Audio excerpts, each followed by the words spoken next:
The coronavirus remains a global challenge. After months of lockdown, most countries are still a very long way away from anything like a return to normal. And there's no doubt about it, corona has changed our lives. Economies around the world are in recession. Those that can afford it are spending billions to try and regenerate growth. But is it perhaps time for a massive rethink? After all, climate change might pose an even greater threat to humanity. On To the Point, we ask, tackling climate change, is corona a blueprint?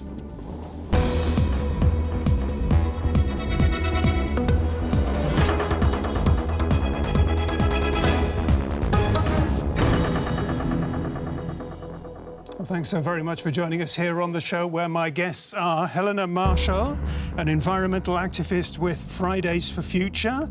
She says to put a stop to global warming, we need to change the way we do things, and to do so now.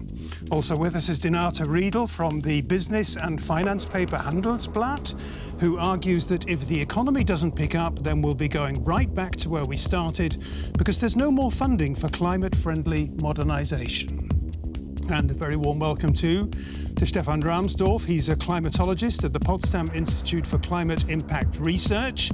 He believes the climate crisis is far more serious than the corona pandemic. Thank you all three for being here. Thank you all three for your statements. I'd like to begin with you, Helena, climate change activist that you are. I'm guessing there was perhaps a moment in your life when you said or thought to yourself, we can't go on like this. You're nodding. There was such a moment. Tell us about it. Well, I would say it was more of like a process where I was always kind of hearing of the climate crisis, but like so many people, I could mostly put it out of my mind and, you know, focus on my everyday life. Because, you know, that for us here in Europe, for instance, in a lot of places, the climate crisis is not affecting our daily reality yet. But then the special report from the IPCC to 1.5 degrees came out, and, you know, quite simply, black and white, it said we only have this CO2 budget left, and that will be about 9.5 years. And if we don't halve our emissions by 2030, we're going to have a real problem. And I feel like that was a moment connected with the intense heat we had in Germany that summer that caused a lot of people to rethink if this is really a problem we can keep ignoring and keep putting out of our mind. And then, you know, a lot of people in Germany or in Europe and around the world, a lot of young people felt the same way. And I guess, yeah, and it was really great to connect with other young people who, you know, had the same worries. And then we started taking to the streets, and I guess it kind of just took off from there. OK, you've mentioned the science. One of the scientists behind that science is Stefan. And you say, Stefan, the pandemic is obviously a crisis for humanity, a global crisis, but it's not half as bad as global warming might turn out to be. Tell us more. That's frightening. Yeah, that's not because I think the corona pandemic is harmless, but because I just know as a climate scientist how much more serious the climate crisis will be for us. It's just developing much more slowly, but as I see it, it is a threat to civilization, and it will last far, far longer than the corona crisis, which we, I think, will have overcome in a couple of years. Science will have found medication, maybe a vaccine, and we will be over it, whereas we are triggering now changes to the Antarctic ice sheet, for example, that will make sea level continue to rise for thousands of years. We are pumping so much CO2 in the atmosphere. It's more than in the last 3 million years, and it will be with us for tens of thousands of years. So this is going to be a very long-lasting crisis situation for many generations to come. Donato, you two have been following developments, I know, recently. What insights have you taken away from the battle to contain the pandemic? The pandemic came as a crisis that out of the blue, like a meteorite or something like that, that hit us. Yeah. And then we all found us from one day till the other in this lockdown situation.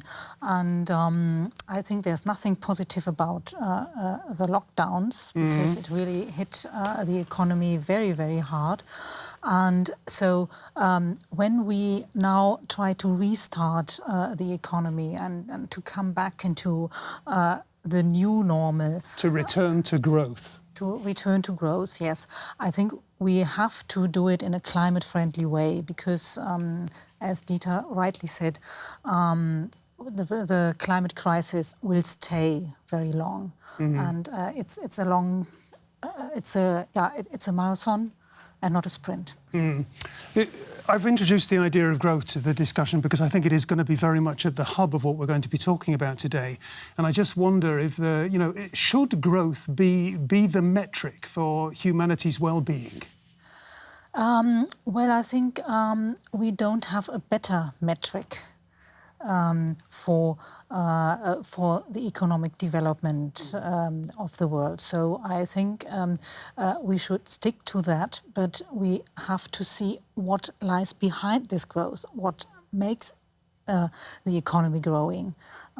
So we should find ways to integrate, for example, the costs of pollution and of climate gas and of climate change into the economy, so that we have, for example, for CO2 a price, so that it goes into the economic models. What has the climate change community learned from the last several months? Well, I have learned that politicians can actually act, because we've been watching this for decades and decades with all nice words, nice announcements, even the Paris Agreement, a treaty that was signed that is legally binding on reducing the emissions to keep warming to well below 2 degrees Celsius. And then we see politicians actually don't deliver what their nice words are promising. But with Corona, I was really surprised how politicians, they could have acted a bit faster. It took some, apparently, a while to grasp how quickly the exponential growth meant that the cases explode, basically. If they had acted just 1 or 2 weeks earlier, would have avoided a lot of Corona spread. But by and large, in Europe, I think the politicians have acted quite strongly, and we have managed to not only flatten the curve, but get it down really very, very far. If you compare that to the United States or to Brazil, you can see what a huge difference policy and governments really can make if they want to. And that raises my hopes that politicians might also realize their own power and see that they can also solve the climate crisis if only they want to. Helena.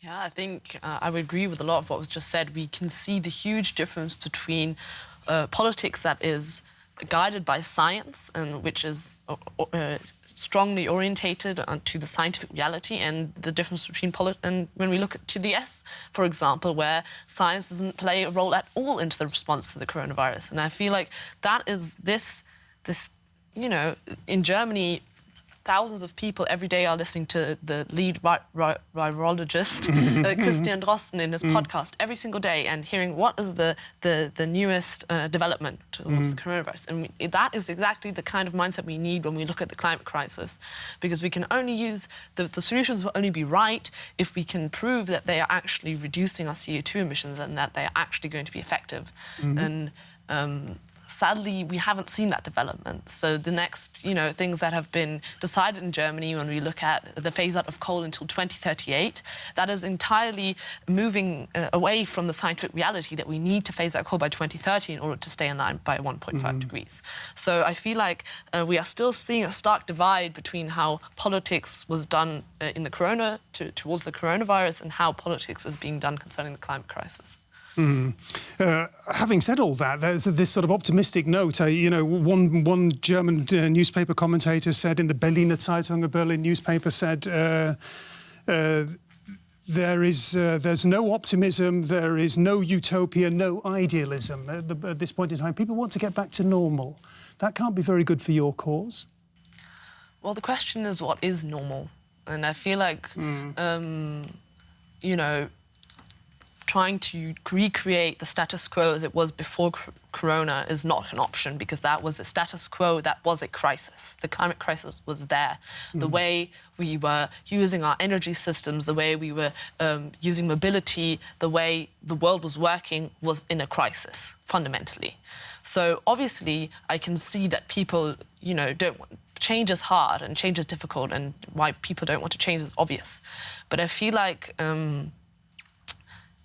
we should look at the systems that are behind that. So, you know, obviously we need to fly less, and obviously we need to, you know, change how we consume goods and services and so on. But that is only like a tiny fraction of how we need to change the world, because a lot of the change that happen is much bigger. We need to change the way our energy systems work, and that is a change that will happen politically. Yeah. So I feel like this back to normal, I don't really care if my neighbour wants to get things back to normal. What I do care about is if Bundeskanzlerin Merkel wants to get things back to normal, because that is not an option. OK, we'll talk about Bundeskanzlerin Merkel in just a second. Donata, one last word before we move on. You have said the new normal won't be like the old one. Yes. Because, I mean, the coronavirus is still with us. Yep. So we have to keep this in mind and to look what happens with the pandemic. And as we have to change anyway, we can, of course, include changes towards dealing with the climate change together. Mm-hmm. OK, Corona has left economies across the world struggling with serious recession, with terrible hardship and with poverty that is unimaginable. But the pandemic has also, in some ways, had a positive impact. Let's have a quick look. The Indian capital, New Delhi, before and after the lockdown. The same story at the Great Wall of China. The lagoons of Venice, tranquil, no tourists or cruise ships. The coronavirus crisis caused global CO2 emissions to plunge the farthest since the Second World War, at an annualized rate of 8%. No country had ever managed that before of its own accord. But climate activists and scientists say that's no reason to relax. Mitigation efforts must be redoubled. Unless we act fast, by 2025 the CO2 level in the air will be the highest it's been for 3.3 million years. The latest example of extreme weather, a heat wave in the Arctic, 38 degrees Celsius in northern Russia, and forest fires burning out of control.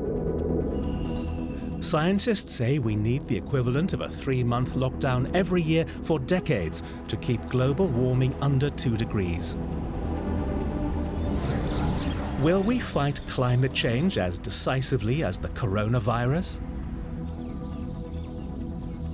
That is the question. I mean, the efforts to combat COVID-19 have been incredibly swift and decisive and robust. And by comparison, there is this sort of sense that we're lagging a little bit behind the goals that we have set for ourselves.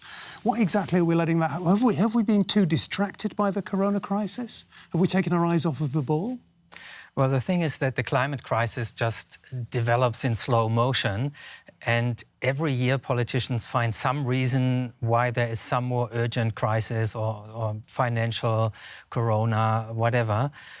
Every year is just not the right year to make decisive decisions to cut the emissions. And that has just been going on for too many decades. And now, you know, it's not just that we're too slow. On a global scale, emissions are still rising. And so we haven't even turned the corner, let alone lowering emissions fast enough. Just to give you one number, to fulfill the Paris Agreement and limit warming to well below 2 degrees centigrade, we need to cut global emissions in half by 2030. That's only 10 years from now. And after that, of course, we have to go to net zero emissions. That's the only way to a stable climate again. Helena, have you lost your momentum? No. That's the short answer. Then tell me that, no, but you know, you're saying, and Stefan is saying as well, indeed Donata is saying as well, that we need to act urgently, we need to set clear goals, we need to achieve those goals by yesterday. Mm-hmm. That didn't happen. You are losing your momentum. Well, I think the momentum is still there, because when we look at, you know, what are the statistics of society. So in Germany, for instance, over half of people think the climate crisis is the most urgent problem. So the majority that is still there. That's a feel-good statement. That's a feel-good statement. That's what people would say. Yes, but obviously that shows a priority. There's a priority in society that we want to deal with this crisis. And when you look at the coal phase out, there was a majority against giving billions of euros to coal companies. So I don't think the momentum is gone. The climate crisis is still very much in the forefront of a lot of people's minds. And of course we can't protest in the same way. Of course we can't be millions of people in the streets like before Corona. But just because the climate movement maybe is not as intact as it was before the crisis does not mean that we don't need to be just as aggressive and just as radical with dealing with the climate crisis. What's your goal, and when will you know that you've achieved it? I mean, that's obviously really difficult. We want to keep in line with 1.5 degrees, because that is what is, going to make sure that we have a highest chance at not, overreaching tipping points in our climate systems. And that is obviously what we're fighting for, because that is scientifically what is going to give us the biggest chance at a future. Reaching that is, of course, extremely difficult when we look at how hard it is to get things moving in any direction. When we look at politics in Germany, when we look at politics in Europe, we're extremely behind. But we see progress being made, because when we look at the reality in society, we're ready. There's a huge readiness for change, and what needs to happen is that the parliaments need to stop acting completely disconnected with what is actually the societal reality at this point, and need to start acting in line with that. And then we'd be a whole lot further in line with that. But we have discovered in the last 6 months or so that we've begun to sort of review the way we see the state and the potential role of the state. The government and state were always often viewed as part of the problem rather than part of the solution. Now we have here in Germany at least, and I think it's an interesting insight, we've come to the conclusion that the state can be a hands-on problem-solving partner in the future of the climate crisis and how we reorganise our societies to bring more justice to our societies. Yeah, and I mean, what we see in this corona crisis is that at least the German government doesn't want to go back to the economy like it has been before, but they try to restart it in a climate-friendly way. So they have all the investments that they are spending in the next years all have some green touch in them. And that is, I mean, it's a success of Fridays for Future that this issue has become so prevalent in all the discussions on the political level. And I mean, I haven't heard anybody during the discussions about what we do about the corona crisis, who did not say we have to solve the climate crisis and the problem of getting the society more digitalized in all at once. So and that's a difference between the situation that we had before. OK, let's have a quick listen to what Chancellor Merkel has had to say about the juncture that we currently find ourselves at, the kind of things that Donato was just talking about. Quite apart from the pandemic, we're living in a time in which our way of life and economy are facing radical transformation, driven by two developments, climate change and digitalization. We have to tackle climate change by reducing CO2 emissions until we're CO2 neutral. Digitalization is changing the way we work and interact in fundamental ways at an incredible speed. Transformational growth and transformational change is what Chancellor Merkel's talking about. When you talk about transformational change, I'm guessing that you mean something different. Tell us about the differences there. I mean, it's great what she's saying. I can't disagree with that. Yeah. But the problem is it's not enough to say things. You know, in the end, it comes down to how many tons of CO2 we actually reduce. And I mean, I don't see it as rosy as Donato. We saw that, for instance, we saved Lufthansa with 9 billion euros, and there were no restrictions, connected with that money. So when France decided to save Air France, they said Air France need to reduce their CO2 emissions and they need to stop doing flights within France and so on. So there's so much more that could have been done and that needs to be done. And the consequences out of her words are not being taken and are not actually being put into practice. And that's going to be that is for the fundamental problem that the own scientific